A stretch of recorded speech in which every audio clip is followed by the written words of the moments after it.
Hola, buenas tardes, buenos días, dependiendo de donde se encuentren. Bienvenidos a las conferencias de CIMA, Movimiento Espírita de Venezuela. Queremos darles unas indicaciones para que por favor mantengan su video y su micrófono apagado el día de hoy. También les informamos que contamos con la función de interpretación que la pueden activar en el globito que aparece en la parte inferior.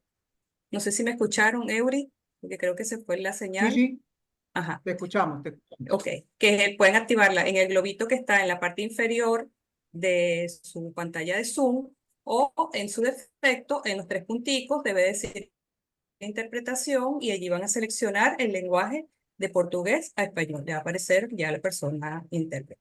También los invitamos a que por favor se suscriban y nos sigan en nuestras redes sociales. En Instagram estamos como CIMA, Movimiento Espírita, Facebook, Espiritismo Cardesiano Laico, Twitter o X, Venezuela Espírita, se escribe BZLA Espírita, nuestro canal de YouTube, CIMA Cultura Espírita Oficial, donde también los invitamos que se suscriban y activen la campanita para que les avise cuando publiquemos nuestros videos de los días domingos en diferido.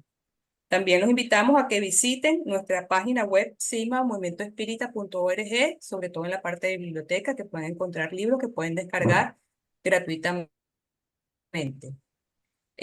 También les recordamos que las preguntas deben de realizarlas mediante el chat para llevar un orden y darles una respuesta oportuna.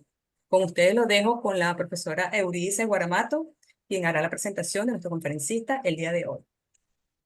Hola, hola, buenos días, buenas tardes, Yasira, bienvenidos. activa la interpretación, por favor. ¿Ya está activado? Sí. Ok, les decía, bueno, bienvenidos sean todos.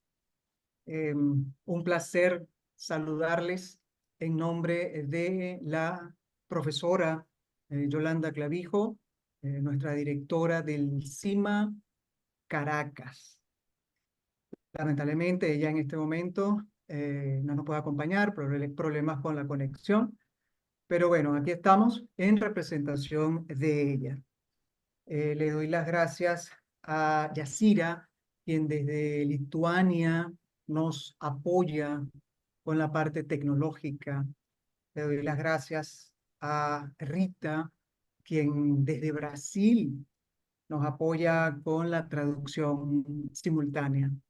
Y bueno, le doy gracias a todos estos participantes que domingo a domingo nos acompañan en estas conferencias que ya tenemos ya más de 4 años eh, siendo producidas por CIMA Caracas, en donde hemos tenido el placer de que se presenten diversos espíritas y que nos han nutrido con sus valiosos conocimientos, con sus valiosos aportes.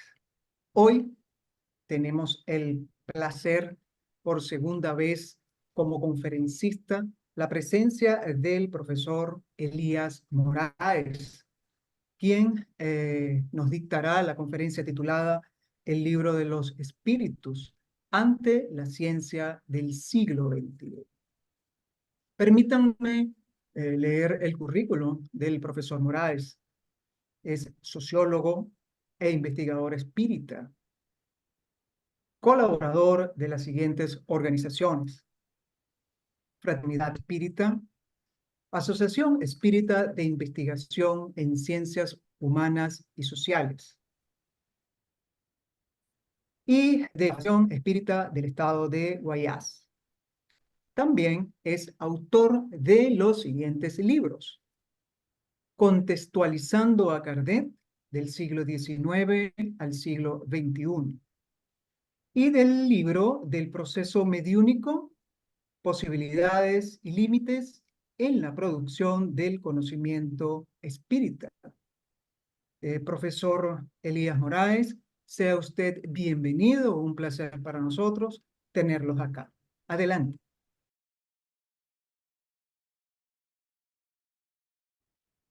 Gracias. Entonces, vamos al trabajo. compartiré una presentación. Por favor, que me autoricéis que pueda compartir la pantalla para que yo pueda compartir imágenes y textos con todos, por favor.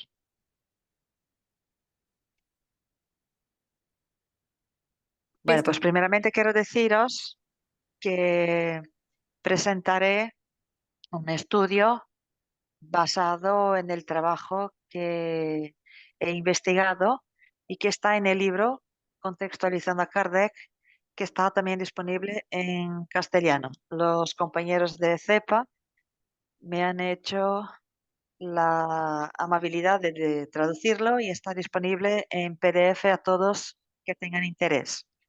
Me gustaría empezar llamando la atención un poco para la realidad de Francia en tiempos de Allan Kardec, porque muchas veces pensamos en términos de libro de los espíritus sin estar atentos a la época en que se produjo la obra.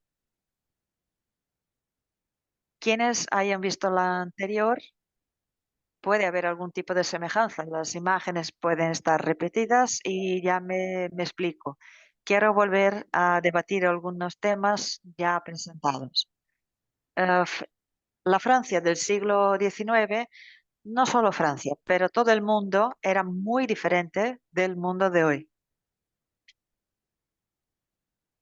Y de eso no hay dudas. Y es muy importante que volvamos en el tiempo y percibamos las tecnologías que estaban disponibles para la sociedad de aquel entonces, como el transporte, las comunicaciones, los modos de vivir, todo eso que estaba disponible.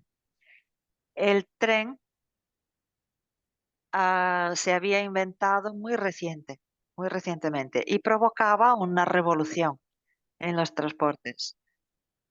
En 1860, para que tengamos una idea, Francia inaugura el primer, digamos, circuito de, de ferrocarriles en toda Francia. París ya tenía un buen servicio de trenes. Y cuando Kardec hace su viaje en 1862, ya se utiliza de una razonable estructura de ferrocarriles. Por lo tanto, el transporte en tren y el transporte animal. También me gusta referirme a este equipo que se había inaugurado entre 1845 y 1848, que era el telescopio Leviatán, cuya lente tenía 82 centímetros, algo inimaginable para la época, y que causó un gran avance en los conocimientos de astronomía. Ese tubo tenía 6 metros de largo y era algo revolucionario, pues permitió ver con muchos detalles la superficie de la Luna. Permitió ver con mucha claridad los anillos de Saturno y los principales satélites del planeta Júpiter. Permitió ver incluso nebulosas distantes que se entendían ser agrupaciones de materia estelar, y mucho más tarde se descubrió que eran galaxias. Una palabra que no existía en los tiempos de Kardec y que por lo tanto no encontraremos en toda la obra kardecista. Otro dato muy importante para que comprendamos aquel momento son algunos eventos comerciales que ocurrieron en Londres y muy particularmente en París, que cuando reunidos en aquella ciudad por 6 meses, representantes de por lo menos 50 países diferentes que ponían sus tenderetes en esa gran feria comercial. Incluso Brasil estaba allí representado con un tenderete en esta feria, y esto se proponía a integrar el comercio a nivel planetario. Todo esto hacía de Europa y principalmente de París y de Londres, los principales centros no solo del comercio, de los negocios, de la economía, sino también de la cultura. Y de cierto modo, junto a Berlín, componía Berlín, que también tenía un gran desarrollo, había polos de progreso, centros de progreso que hacían creer que Europa era de verdad diferente de todo el planeta. Eso vamos a encontrar en los textos del propio Allan Kardec. Esta imagen me parece muy importante porque muestra la visión de los europeos sobre otros pueblos. En particular, en esta figura, un artista europeo, un artista francés, intentaba mostrar lo que él entendía por los pueblos tupinambás de Brasil. Eran vistos como salvajes, primitivos, comedores de carne humana. Era un cuadro muy curioso y me gusta mucho un profesor de historia aquí en Brasil que él comenta, él trabaja con ironía diciendo, es interesante como en aquella época los europeos a los europeos les parecía raros los hábitos, las costumbres de algunas comunidades indígenas de Brasil de comer carne humana en rituales religiosos con un significado que para ellos era espiritual, mientras en Europa la costumbre era quemar vivas en hogueras las personas que discordaban de los puntos de vista religiosos.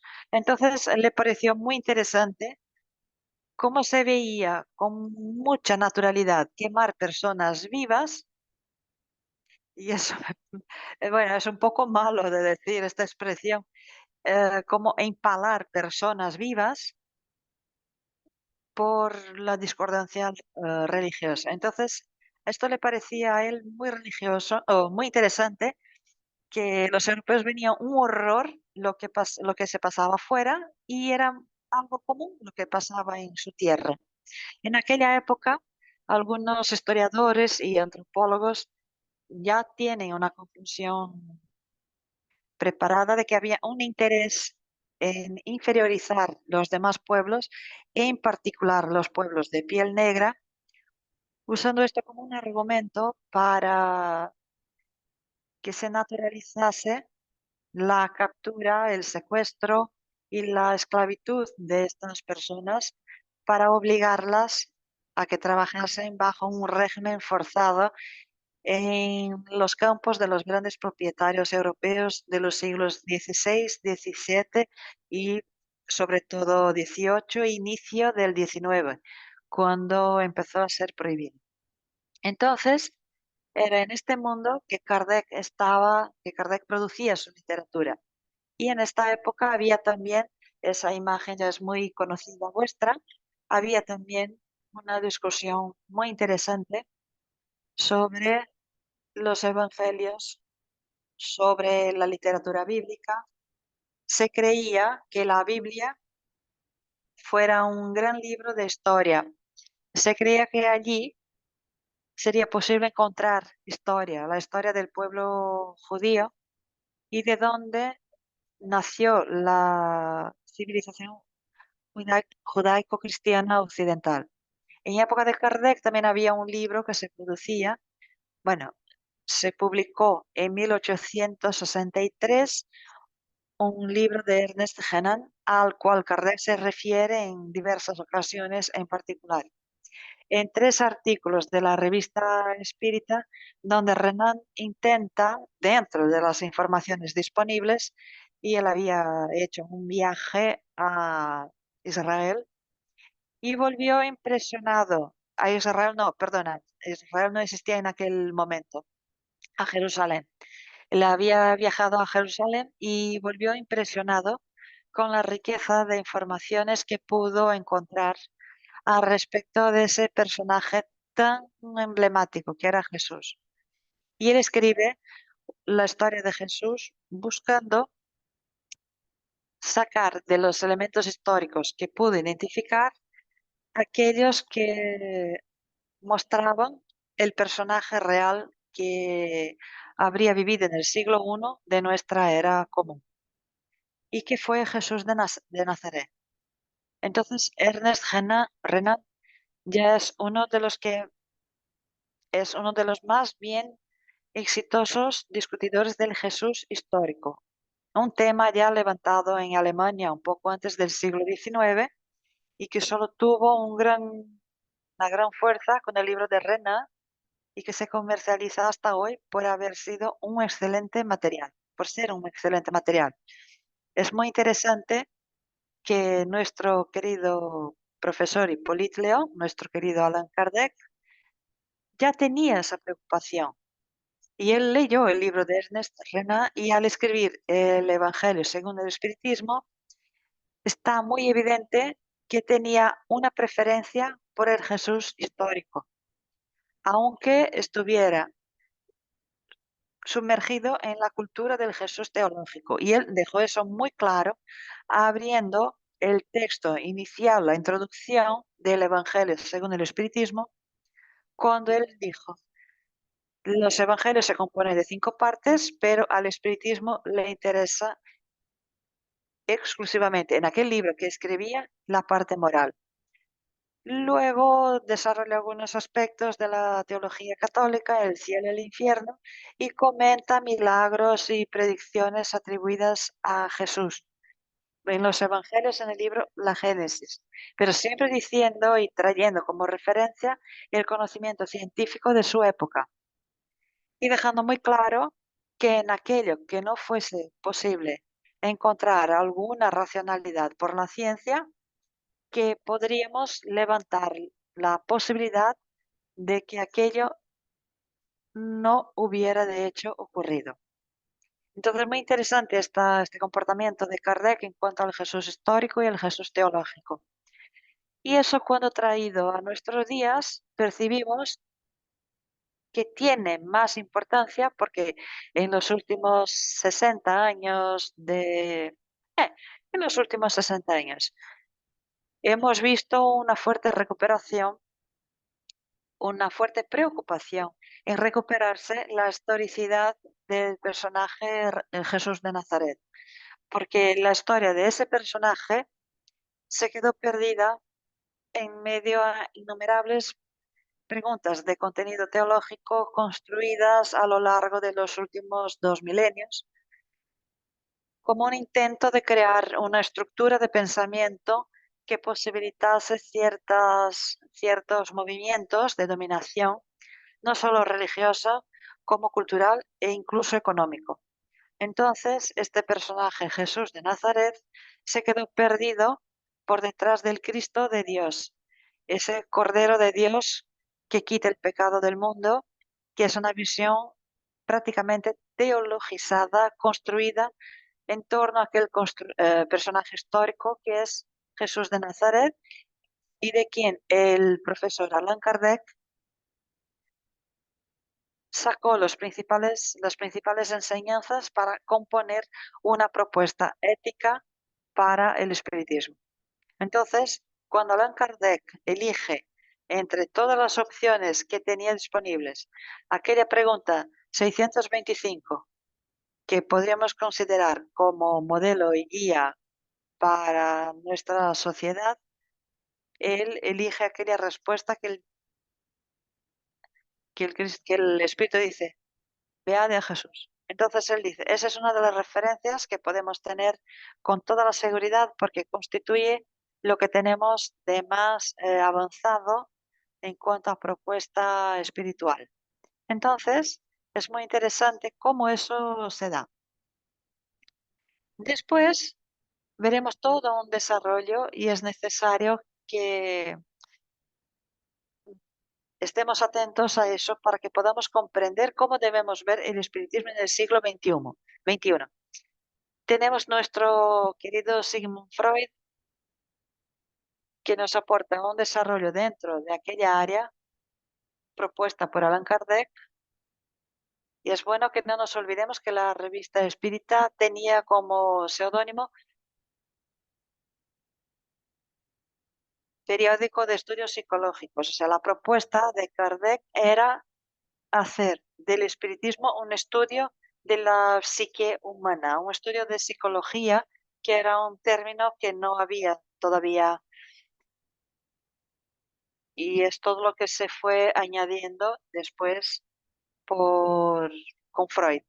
Entonces, Freud traerá una otra visión en cuanto a psicología y amplía mucho el horizonte de la psicología con el concepto de consciente y Diego y una serie de otras visiones que él añadirá al conocimiento de la humanidad y que nos posibilita una visión mucho más amplia de qué era posible en tiempos de Allan Kardec.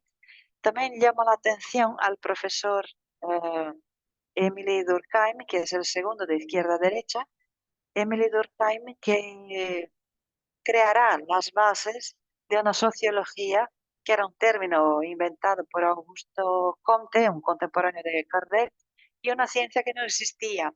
Augusto Comte inventó el término, pero no tenía elementos para componer una base teórica o metodológica para estudiar la sociedad. Emile Durkheim ofrece esas bases por método sociológico y realizará importantes investigaciones que lanzan otra mirada sobre la organización social humana, en particular un estudio extraordinario que hizo sobre el suicidio y que quitará de la perspectiva moral adoptada por Kardec y lanzará una mirada diferente a este tema, llamando la atención al hecho de que el suicidio tenía más raíces en las cuestiones, en los términos, las partes sociales que morales, como se pensaba. Y él demostrará cómo que lo que lleva las personas al suicidio son conflictos de orden social que se pueden evitar por un adecuado planeamiento de la vida en sociedad.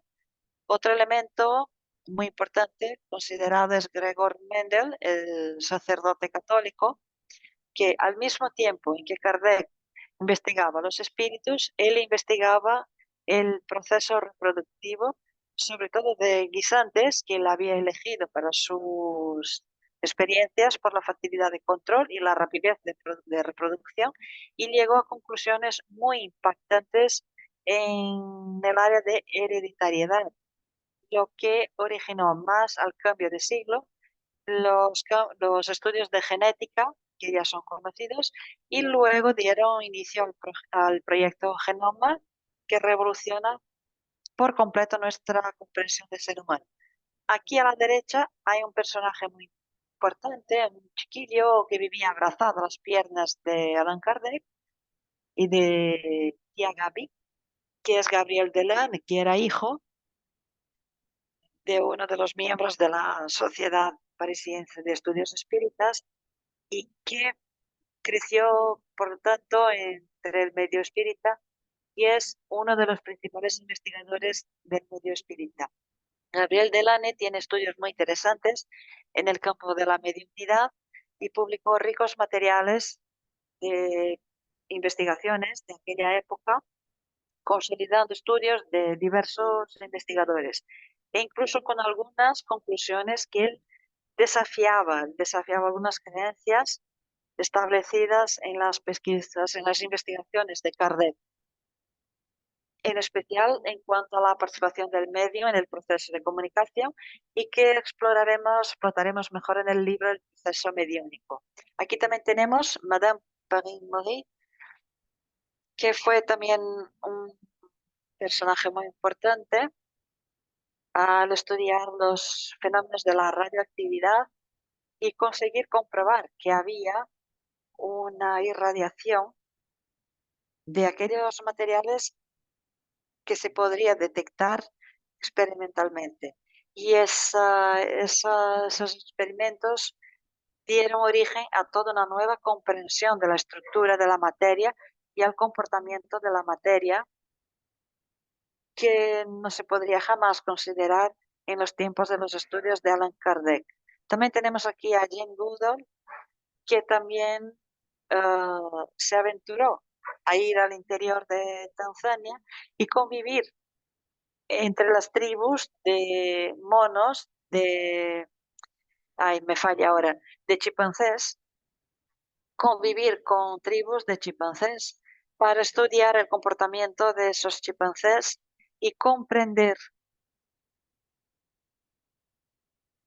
qué los movía dentro de sus vidas. Y sus descubrimientos fueron absolutamente impactantes para todo lo que entendemos desde el punto de vista del comportamiento animal y que jamás se podría comprender en el siglo XIX. Ella percibió que los animales tienen sociabilidad, reglas de relacionamiento, comportamiento mucho más complejo de lo que se imaginaba. Albert Einstein es un personaje que no podríamos dejar de traer en nuestra presentación porque revolucionó completamente la comprensión de la física al proponer un nuevo modo de mirar lo que Isaac Newton había intentado definir. Bueno, había definido como espacio, tiempo, y él propone una nueva forma, un nuevo modo de mirar estos fenómenos trayendo la comprensión de un nuevo concepto que es el de espacio-tiempo y demuestra a través de cálculos matemáticos que era posible convertir materia en energía. Entonces, es muy interesante que eso también impacta todo lo que conocemos de ciencia a partir de 1905. Y tengo aquí James Clerk Maxwell porque con la estructuración de las ecuaciones del electromagnetismo también abre otra base para la comprensión de lo que en la época de Kardec se entendía como magnetismo, a veces confundiendo magnetismo de los materiales de hierro como el imán o resultado de corrientes resultantes de las corrientes eléctricas con el magnetismo animal. Se pensaba que eran fenómenos parecidos, entonces, tanto que la palabra que se utilizaba era la misma. Todo esto, ahora entiendo que debemos pensar en cuál fue el impacto del conocimiento de todos estos personajes para nuestra comprensión al respecto del espiritismo y que seamos capaces de hacer este puente entre siglo XIX y siglo XXI que nos desafía a establecer nuevas miradas, nuevas comprensiones, sobre todo porque la sociedad en que vivimos actualmente en el siglo XXI presenta muchos elementos que no existían en aquella época y que requieren una mirada contextualizada con la realidad del presente.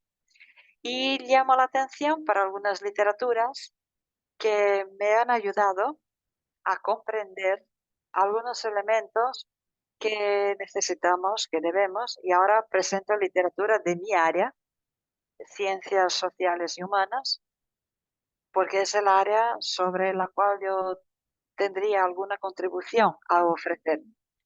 Y este libro, El despertar de todo, una nueva historia de la humanidad, de los antropólogos David Graeber y David Wengrow, además, uno es antropólogo y otro es arqueólogo, si no me equivoco.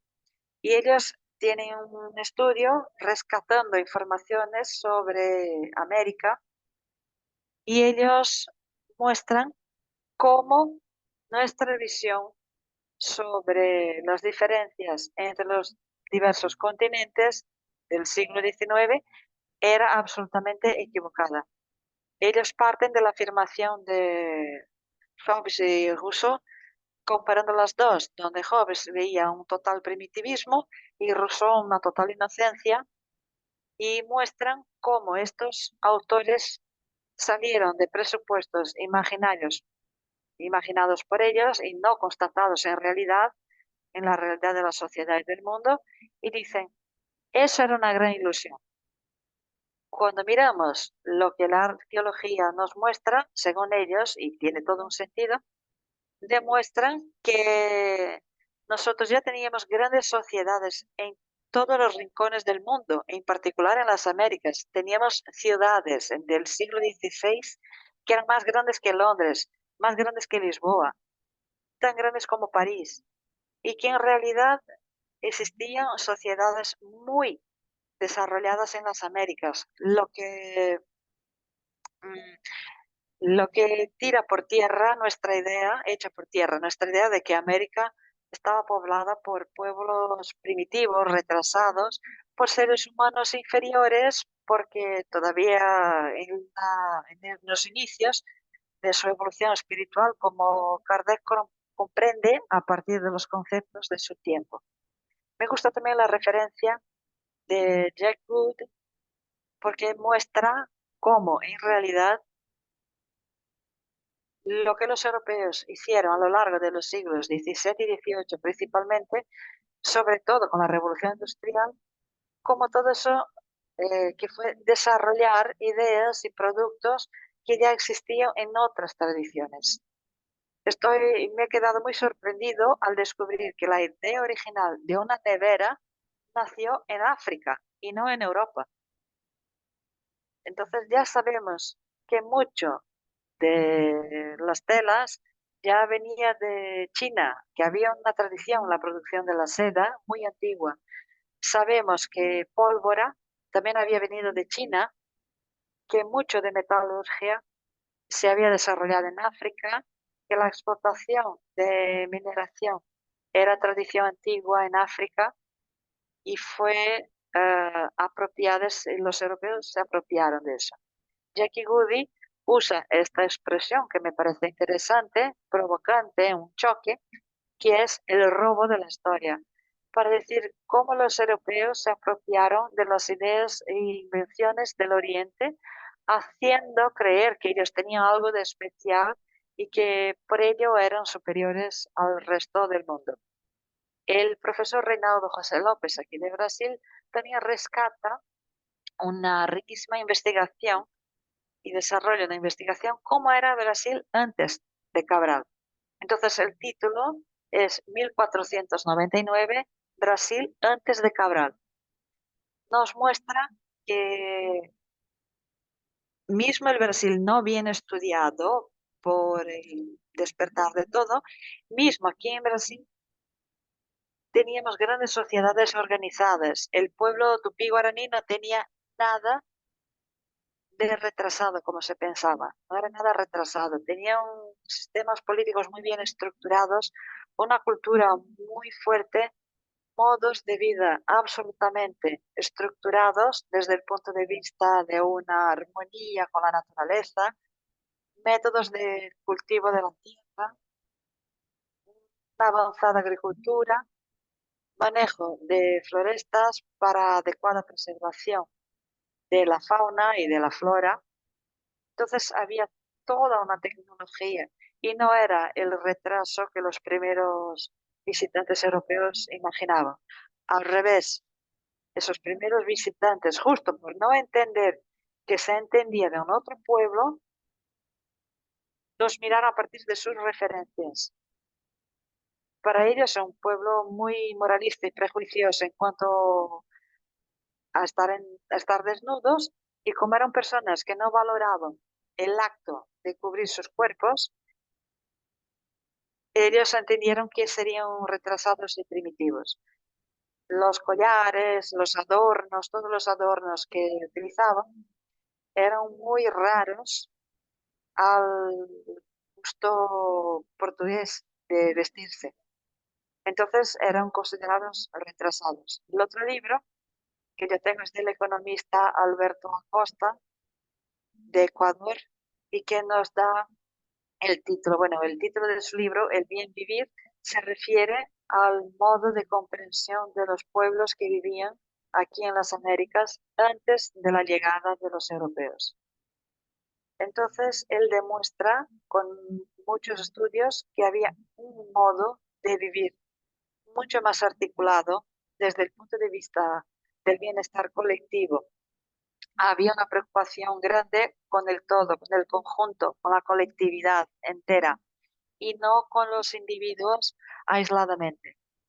Algo que era común en las Américas, desde el extremo sur al extremo norte, las tres Américas, era que ninguna persona que apareciera en aquella sociedad podría pasar, sentir falta de lo necesario para sobrevivir. La hospitalidad era un rasgo característico de esa sociedad. Todas las personas que se acercasen tendrían derecho a la alimentación, a la vivienda, a la protección del grupo, excepto si fueran enemigos, excepto si representaran peligro o cualquier tipo de amenaza para esa sociedad. Es muy interesante y hay un otro estudio que aquí no traigo, que es el libro del antropólogo Bruce Albert, producido junto con el liderazgo indígena brasileño de los Yanomamis, que es David Copenagua, el líder, y Bruce Albert cuenta su propia experiencia de acercamiento con los pueblos Yanomami, cómo fue recibido aún siendo una persona diferente y cómo se le ofreció toda la acogida, aún siendo una persona diferente, intentando acercarse con la finalidad de la investigación. Entonces, Alberto Acosta muestra que esta sociedad tenía mucho más sentido y era mucho más sostenible de lo que conseguimos construir actualmente, basado en valores altamente individualistas, basados en la idea de competición entre seres humanos, basado en el acúmulo de riquezas para disfrute personal, aunque esto pueda causar falta en otras personas. Y entiende que esta es la filosofía del bien vivir y sería la única opción que podríamos tener para superar los males de nuestra sociedad del siglo XXI. Y yo tengo aquí este libro de nuestro compañero Alexandre Cardia Machado, un compañero de CEPA aquí en Brasil, y que creo que es muy interesante porque trae una contribución también muy relevante. Él le dio el título de Una breve historia del espíritu y presenta una alternativa de comprensión a aquella que Kardec nos presentó a lo largo de toda su obra y en particular en el libro La Génesis, y que daba la idea de ser los pueblos no europeos, pueblos inferiores, retrasados, primitivos, salvajes, como aparece en el texto de Kardec. Y Alexandre Cardia muestra que sí, estos términos se pueden aplicar a las especies anteriores al Homo sapiens sapiens, pero no al Homo sapiens porque ya está comprobado por estudios en las más necesarias como antropología, la propia genética, arqueología, que no hay diferencias entre los diferentes pueblos humanos, que la inteligencia de un africano no es diferente de la inteligencia de un chino. Lo único que los elementos de su vida material son diferentes por culpa de su cultura, por cómo se procesó el desarrollo de aquella organización social. Incluso la moral, no encontraremos diferencias, encontraremos diferentes modos de llevar las mismas cuestiones, las mismas cosas, pero no hay elementos que afirmen que una persona, que un pueblo africano sea inferior al pueblo de los Estados Unidos, por ejemplo, salvo por su capacidad de matar unos a otros, los unos a los otros, por su capacidad militar, por la capacidad tecnológica, por la capacidad bélica y quizás por la capacidad económica y que se traduce en dominación. Incluso eso nos hace reflejar y pensar al respecto de la moral. Y no queda duda, por tanto, de que todo lo que nos contaron y que era la historia vigente en la época en que Kardec escribió sus libros y que por tanto transparece en toda su literatura, aquella historia no retrata, no muestra la realidad del planeta Tierra. Tenemos en realidad una América, una África muy fuertes, incluso no fue en Europa, sino en África, que apareció la primera universidad del mundo. Tenemos un pueblo chino con una cultura milenaria, que ya tenía toda una riqueza de estructura social muchísimo antes que Europa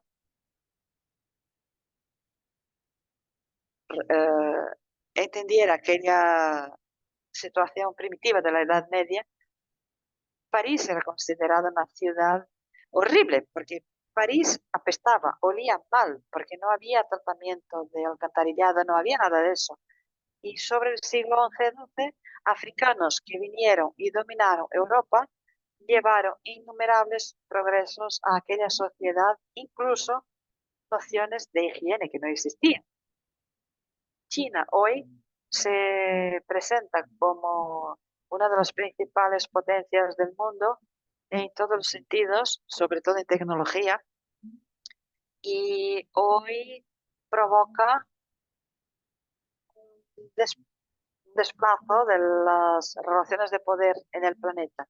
Si los Estados Unidos conseguían controlar todo lo que pasaba en el planeta con sus más o menos 800 bases militares esparcidas por todo el planeta, actualmente China hace un trabajo de cooperación económica con diferentes países y está minando esa capacidad de dominación americana a partir de relaciones económicas establecidas con otras bases que no la amenazan militar.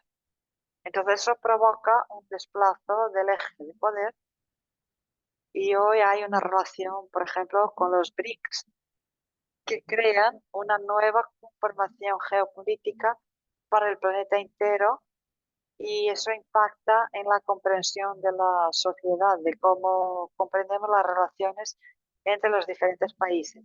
La visión colonialista del siglo XIX y que también está presente en toda la obra de Kardec se muestra hoy cuestionada y requiere de nosotros una nueva mirada que algunos autores llaman una mirada decolonial, para que seamos capaces de hacer lecturas que consigan desvincular de los textos de aquella época aquello que traduce el pensamiento colonialista y un movimiento de colonización. El hecho de que tengamos hoy este avance tecnológico nos hace pensar, nos obliga a repensar que China fuera un pueblo retrasado y por tanto la visión en cuanto a los demás pueblos.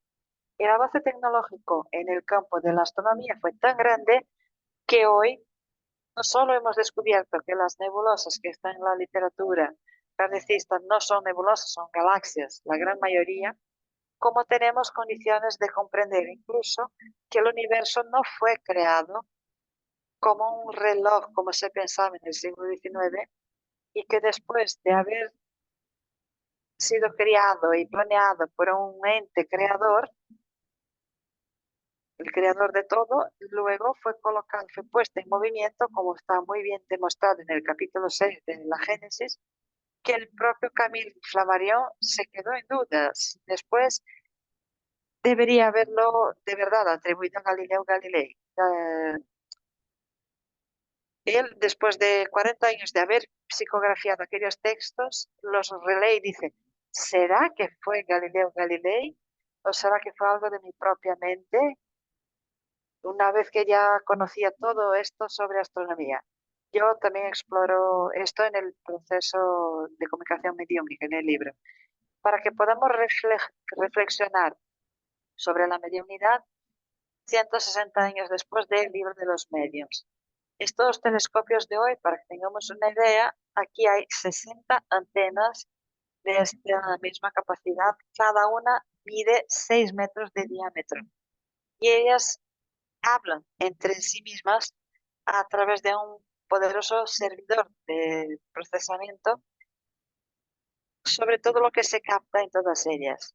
Hay un observatorio en China con 500 metros de diámetro. Tenemos el Hubble, que está aquí a, parece que 140 kilómetros de alto, y que ofrece imágenes completamente libres de las interferencias que ocurren en la superficie del planeta. Y también tenemos James Webb, que está a una distancia muy buena del planeta Tierra y que permite crear observaciones que jamás serían posibles. Entonces, con todas estas posibilidades en manos, ¿cuál es el sentido de que queramos insistir en la literalidad de los textos de Allan Kardec? Entonces, es necesario que veamos de nuevo algunos mitos construidos sobre todo por los seguidores de Allan Kardec muchos con fuerte sentimiento religioso, que por tanto dogmatizaron una propuesta que era absolutamente de cara a la racionalidad. De sus mitos, quiero destacar algunos, que la obra kardecista fue escrita por los espíritus superiores. No que Kardec no haya dicho eso, Kardec afirma eso, pero el sentido de espíritus superiores que él utiliza es muy diferente del sentido de espíritus superiores construido por el medio religioso que surgió después de Kardec. Espíritus superiores para Kardec, incluso porque esta división de una población que en su época de 1,2 de millones de personas, eso ya se puede cuestionar solo por eso, ¿eh? No se puede decir, no se puede hacer una distinción muy simple. Esto era meramente didáctico. Él decía que eran espíritus que estaban por encima de la condición mediana de la humanidad, como por ejemplo Lamennais, Lacordaire, Filemón, Gendot, Caritas, Vicente de Paul. Él en algún momento incluye en esta lista los personajes Napoleón Bonaparte, él incluye también Hahnemann e incluso Swedenborg, que consideraba espíritus superiores desde el punto de vista de los conocimientos y de la actitud moral. Kardec era un moralista en el mejor sentido que tenemos. Otro mito, que la producción de la obra de Kardec fue supervisionada por el espíritu de verdad. Espíritu verdad. No que Kardec no haya dicho eso. Él dijo, pero el sentido que atribuye, por supuesto, no es el que vemos hoy. Algunas personas que insisten de verdad que el espíritu verdad sería el propio Jesús y que por tanto sería imposible contener algún error, algún punto cuestionable en la obra kardecista, porque habría sido completamente revisada por el espíritu verdad. Observemos, comparando sobre todo la primera y la segunda edición, que ese supervisionado a que Kardec se refiere no tiene este sentido que atribuimos hoy. Era mucho más desde el punto de vista de una visión general de la obra que de los detalles mínimos o de las teorías allí expuestas. Tanto que veremos de la primera a la segunda edición innúmeros cambios de significado, muchas cosas que fueron añadidas y que él establece a través de las entrevistas que hizo en la Sociedad Parisiense de Estudios Espíritas. Veremos que usa opiniones de un médico que era ateo y que tiene 6 preguntas transcritas en el libro de los espíritus. Él entrevista a un soldado que se murió en la ciudad de Magenta, en Italia, un conflicto, y que acontecía en aquella época. Y tanto el soldado como el oficial que lo controlaba conceden entrevistas a Kardec y tienen respuestas incluidas en el libro de los espíritus. Entonces, debemos sacar este aspecto de sacralidad de la obra kardecista y entender que tenemos allí una gran investigación hecha con espíritus de aquella época. Veremos que hay hoy un mito de una infalibilidad papal que Kardec nunca quiso. Él nunca quiso ser un papa del espiritismo, ni que su obra se considerara una nueva Biblia sagrada. Y entonces observamos que como mínimo necesitamos tener cuidado con los términos que utilizamos 160 años después. Palabras como energía en el libro de los espíritus, en la Génesis, en toda la obra kardecista, tiene un significado que ni de lejos tiene que ver con el significado que atribuimos hoy, porque ese significado que usamos nació en el siglo XX. La palabra magnetismo, también el significado de aquella época es completamente diferente del que se usa actualmente en el medio científico. Y yo veo que insistimos en mantener un lenguaje como si el hecho de que somos espíritas nos recomendara que tuviéramos un lenguaje completamente nuestro. Magnetismo animal, y que hoy se estudia en el campo de telepatía, de hipnosis, y que muchos compañeros espiritistas insisten en utilizar un término del siglo XIX cuando ya no está más reconocido por la ciencia.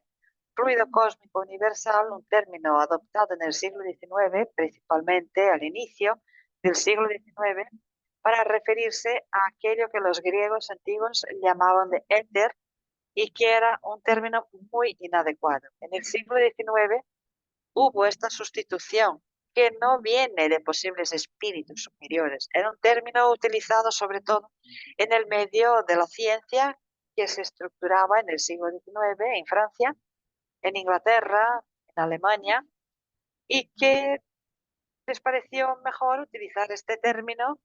Entonces, no es ni un término especial, ni una sustancia. Ya he visto compañeros espíritas intentando encontrar esto en la física cuántica, lo que no tiene el más mínimo sentido. Puede ser un intento, pero es un término del siglo XIX y que se debe comprender como tal. Y así otros como principio vital, que viene de la Grecia antigua, fluido vital, que viene resultante de los estudios de fluidos que ocurrían en el siglo XIX, fluido eléctrico y, bueno, por ahí va una gran cantidad de términos que nos desafían a encontrar sustitutos adecuados en este siglo XXI.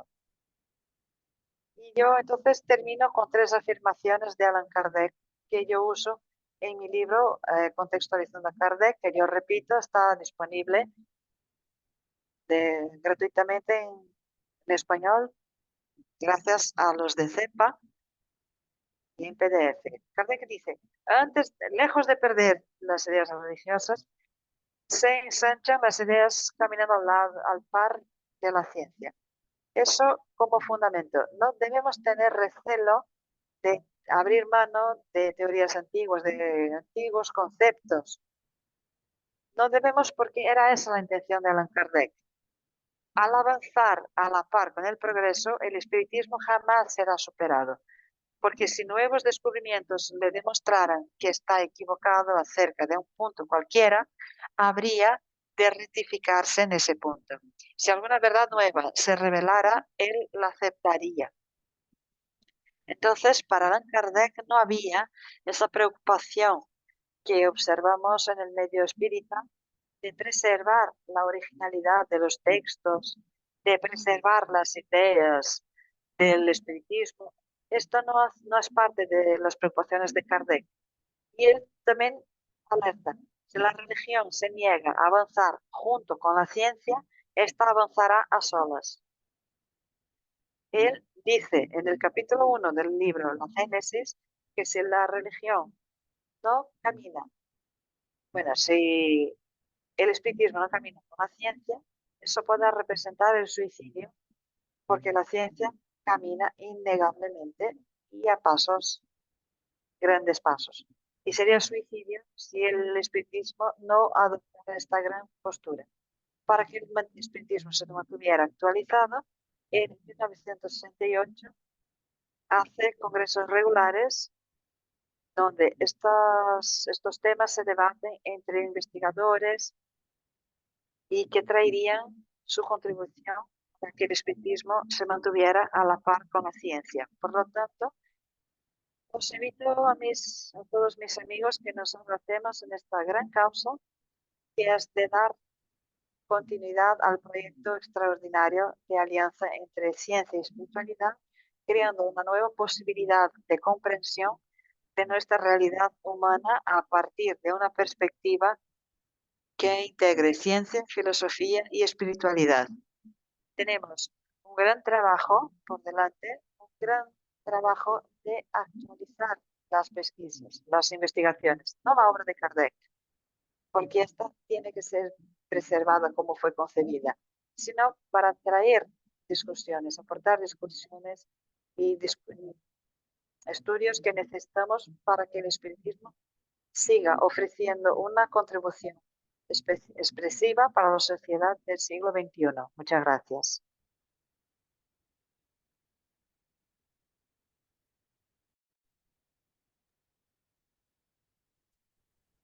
Muchísimas gracias, profesor. Interesantísima su conferencia.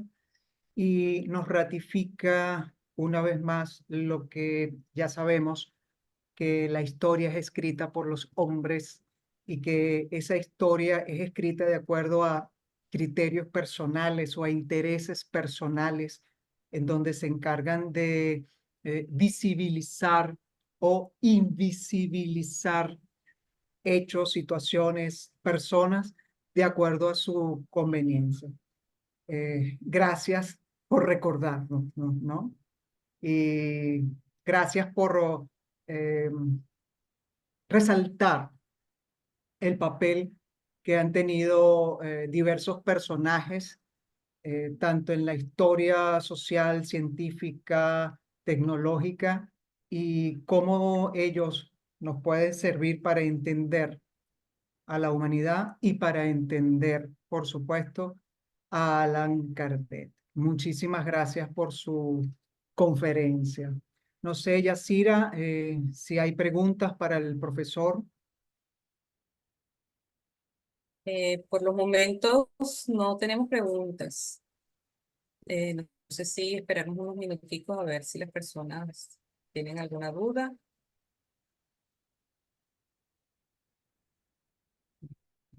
Lo que tenemos son agradecimientos. Celiel de Galega, conferencia muy intuitiva, muchas gracias. Eh, Nora, buenas tardes. Este profesor, muy buena y nutrida exposición, felicitaciones, gracias. Simón Venezuela. Nelly, excelente, Elías. Francisco, muchas gracias, profesor Elías, excelente conferencia. Creo que no hay dudas. La conferencia fue muy clara. Bueno, Estamos- perfectamente, entonces Apareció una, ok, disculpa, Eury, apareció tranquilo. una pregunta de Conchita. ¿Alguna sugerencia para aplicar el espiritismo al día de hoy?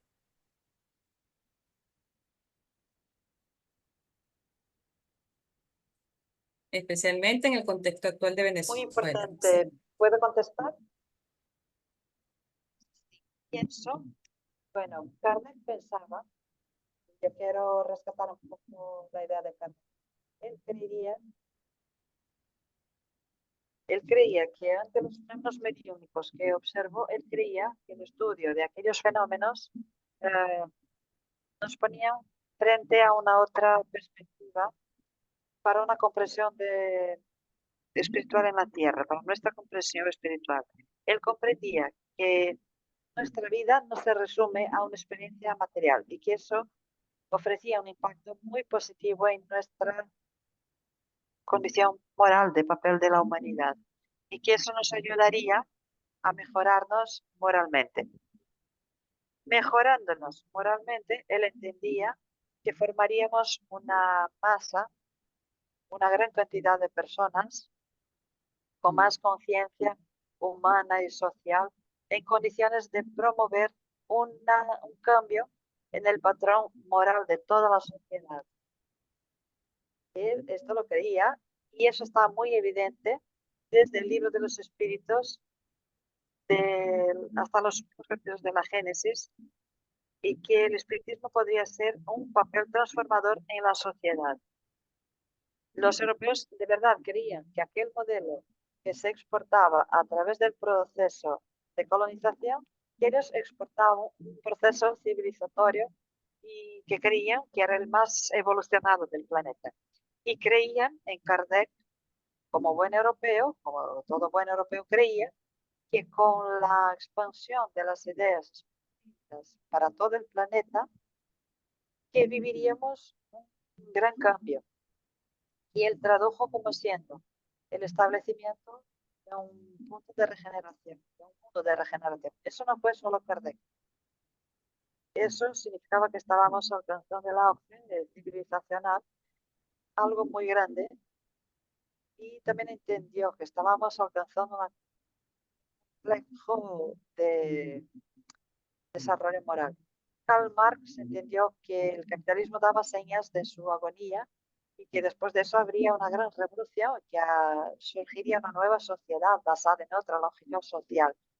Entonces, esa era la creencia de todos. Saint-Simon pensaba que era la reviviscencia de los ideales cristianos, que traería una nueva sociedad basada en la fraternidad, en el amor al prójimo. Entonces, eso era telón. Pienso que esa era una idea que más que Kardec pudiera haber pensado en un punto de regeneración al siglo XX y que eso no se concretizó. Yo creo que la idea del espiritismo puede contribuir para construir una sociedad mejor y ella sigue. Nunca fue tan necesaria como hoy.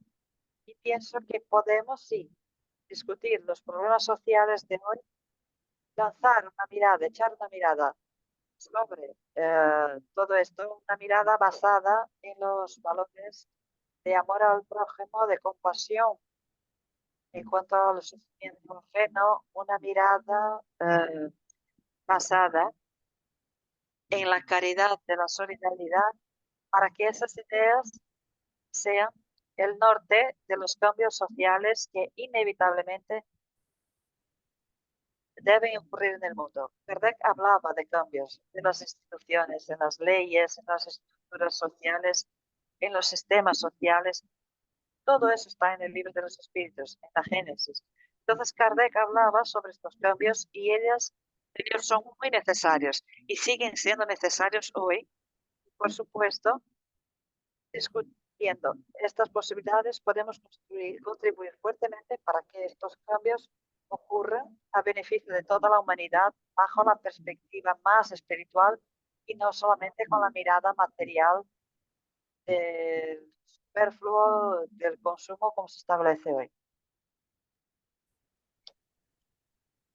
Tenemos una segunda pregunta de Rodolfo Ferreira. ¿Cómo se concebía el concepto de energía en la época de Kardec?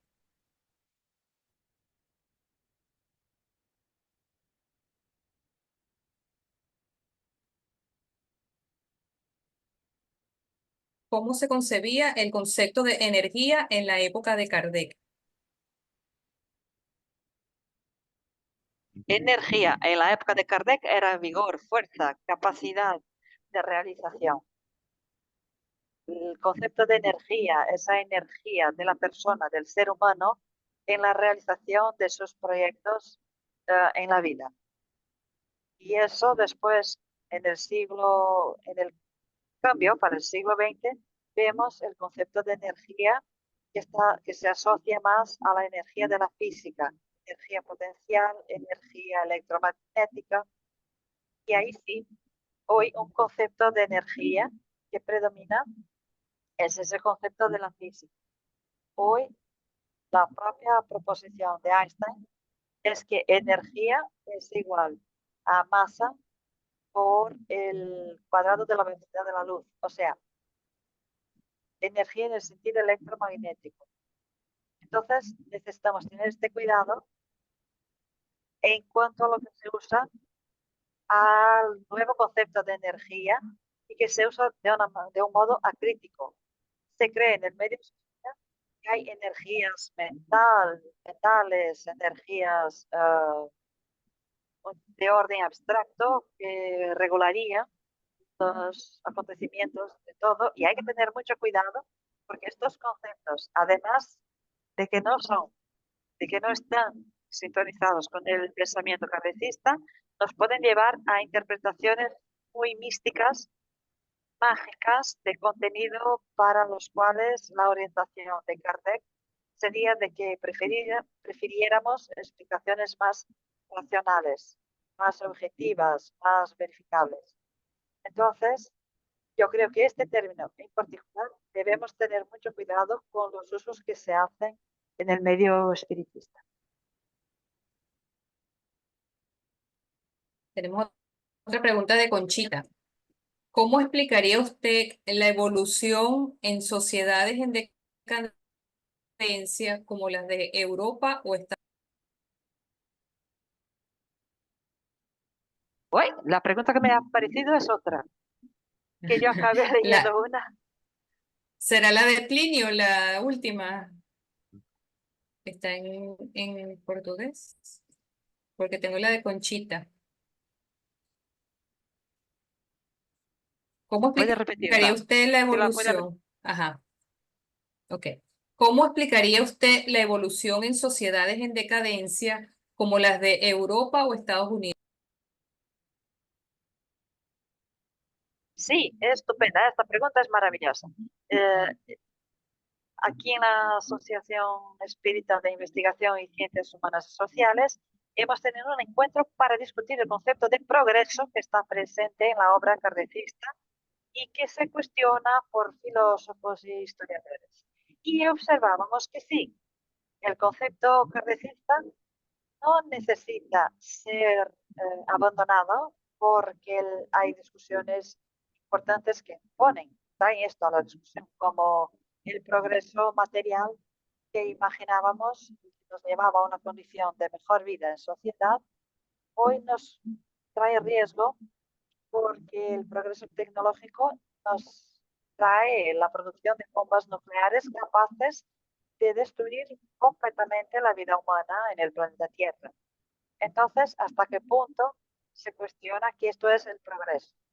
El progreso material nos lleva a extinguir los biomas de los cuales el ser humano necesita para subsistir, para existir. Y estamos viendo la ganancia del agronegocio que destruye los biomas sin la más pequeña preocupación de mantener los medios de supervivencia de los medios humanos. Y esto provoca discusiones importantes en cuanto al progreso. Importante que hemos tenido la conclusión de que eso no invalida un aspecto de la idea de progreso presente en la obra kardecista, que es la idea de evolución, esta comprensión espiritual al respecto de nosotros mismos, de la vida y del papel en sociedad.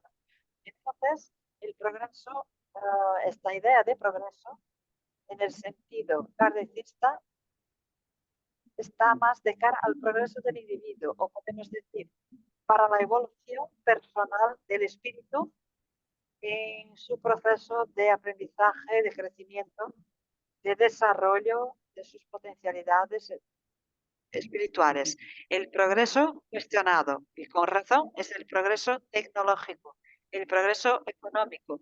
Es este lado material del progreso que nos puede llevar a una situación muy delicada y que comprometa nuestra existencia. Y esto puesto, entendemos que los cambios civilizacionales, el declinio poblacional de Europa, el declinio de población que ya se señala ahora en Brasil y que China tuvo que imponer a su propio país para evitar un crecimiento excesivo, la explosión poblacional que vemos en India y en África, todo esto es parte hasta cierto punto de un proceso de la dinámica de la vida social del planeta o del mundo. No hay cómo ignorar que hay aspectos políticos, aspectos ideológicos, aspectos geopolíticos en ese proceso y que no se pueden ignorar si queremos ofrecer una contribución consistente a estos diálogos hoy. Pero es parte de la dinámica planetaria, sí.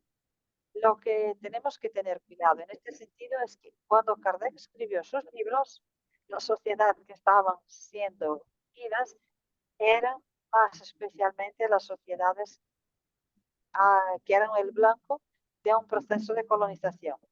Entonces, teníamos una gran extinción de los pueblos indígenas de las Américas casi diezmados, un intento de extinción de pueblos africanos que como eran muy numerosos no tuvo éxito.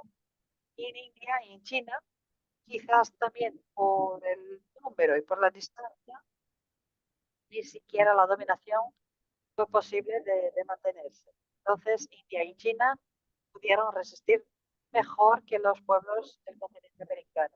Entonces, cuando hablamos de extinción de pueblos en la literatura kardecista, debemos tener cuidado para distinguir esos procesos, digamos, que no son tan directamente provocados como ocurrió en el siglo XIX. Tener esta distinción es importante porque hoy de verdad, hay un cambio que ocurre sobre todo en Europa, donde las tasas de natalidad se redujeron mucho.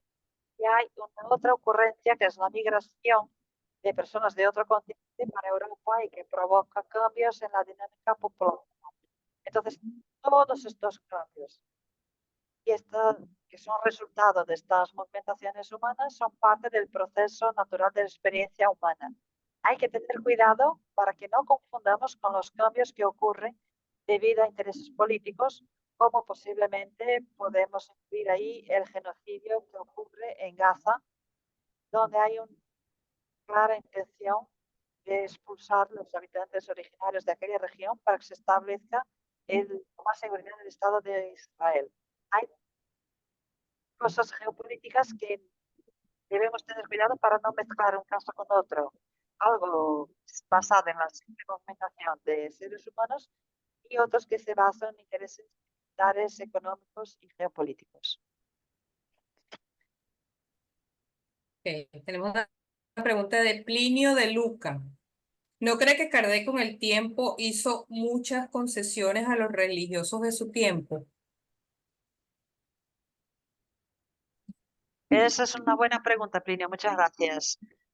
Me parece, y ahí tenemos una dificultad muy grande, que es juzgar la actitud de un personaje importante 160 años después que él produjo su obra.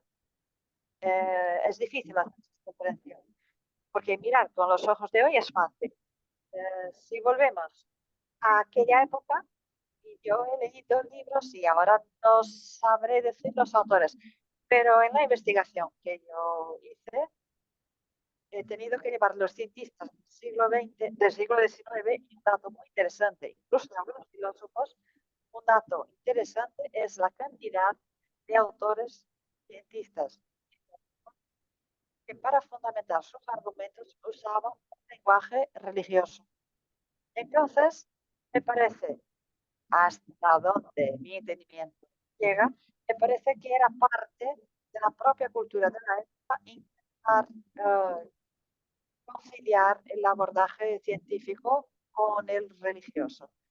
Uno de los autores de la época que se atrevió a no ceder a esa presión cultural fue Charles Darwin. En una entrevista con el rey de Inglaterra en aquella época, yo creo que era el rey de Inglaterra, le cuestionaron de por qué su obra no se refería a Dios. Y él dijo, porque yo no he visto necesidad de utilizar este argumento para construir mi teoría. Y eso se consideró un afronte a la religión en aquella época. Entonces veamos que era un contexto en que la religión estaba muy entrañada en los modos de vida, de creencia de la gente. Yo creo que Kardec no podía estar ajena a ese movimiento y naturalmente al reproducir el lenguaje tanto teológico en su obra, él intentaba con esto dialogar con la sociedad para la cual escribía. Yo no veo cómo Kardec pudiera conseguir estructurar todo pensamiento doctrinario que construyó en sus libros, en la revista, utilizando, por ejemplo, aquella idea de Dios antropomórfico que él adoptó al contestar la pregunta número 1 del libro de los espíritus. Sabemos hoy que aquella respuesta él contó el pasaje de Tomás de Aquino con René Descartes y Spinoza. Él cogió un poco el pensamiento de estos pensadores y traducía mejor la idea de Dios, que era un Dios antropomórfico, y él mismo creó la respuesta a aquella pregunta, como se ve en la primera edición del libro de los espíritus. Al pasar a la segunda edición, él transpuso lo que es su comentario como una respuesta de los espíritus, que era algo que lo hacía con mucha naturalidad. Entonces vemos que sería muy difícil para Allan Kardec traducir toda su obra en aquella visión no teológica de Dios. Entonces, por eso pienso yo que él hizo estas concesiones y su literatura hoy, si queremos una perspectiva menos teológica, debemos construirla, porque en el siglo XIX eso era imposible. Es como yo comprendo. Tenemos otra pregunta de Lisette Latorre.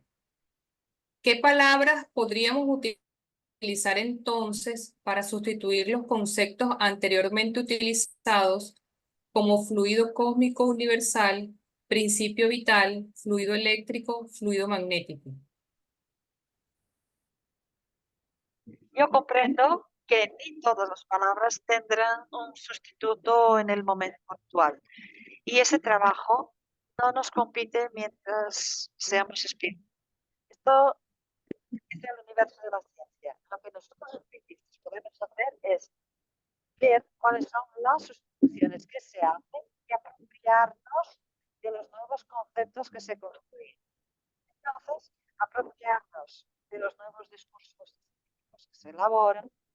Yo pienso que nuestro trabajo es más en este sentido, de identificar esos elementos y que seamos capaces de hacer estas apropiaciones sin la pretensión de sustituir lo que no se entienda. Por ejemplo, magnetismo animal.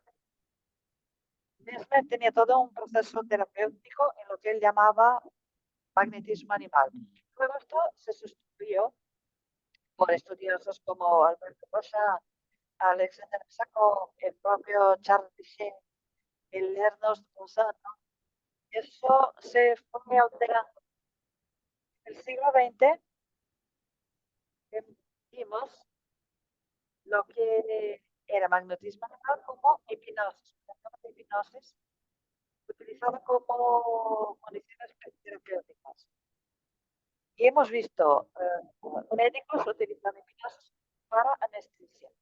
Entonces, es muy interesante ver estos cambios. La idea de telepatía, Kardec hablaba en transmisión del pensamiento.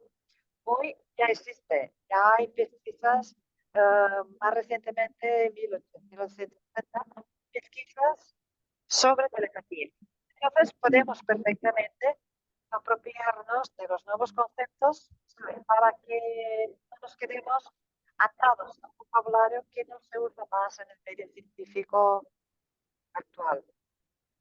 De modo que podamos tener un diálogo amigable con la sociedad de hoy. Este ejemplo de la telepatía y de la hipnosis es lo que me viene a la cabeza en este momento, pero es seguro que podemos identificar nuevos conceptos que surgen en el universo de la ciencia y apropiarnos, por ejemplo, hoy en psicología se habla de fenómenos anómalos, es un término por el cual la psicología se refiere a los fenómenos mediúmicos.